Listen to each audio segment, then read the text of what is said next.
I'm going to say something which will make me sound like a tinfoil hat conspiracy theorist, but look it up.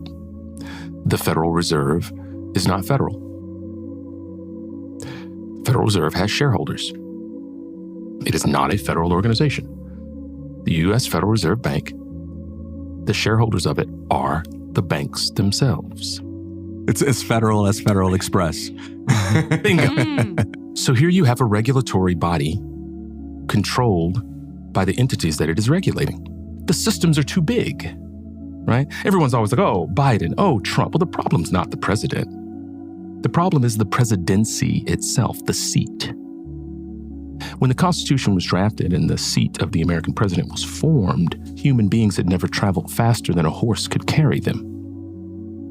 The country was tiny. There was no such thing as telecommunications. So today, almost 250 years later, we expect to be able to elect one person who's so talented that they can educate all of our children. And they can manage the nation's economy. And they can be the military leader of the planet. And they can...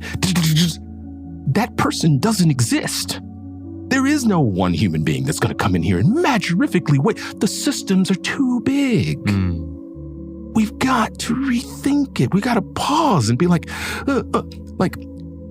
the Democrats and the Republicans, everybody's pointing fingers. But if you look at the data, the U.S. federal deficit goes up every single year, no matter who's president, no matter what party is in control of Congress. We're $32 trillion in debt. That debt will never be repaid. Who's going to repay it? Who do we even owe the debt to? The economy is based on trust, not money.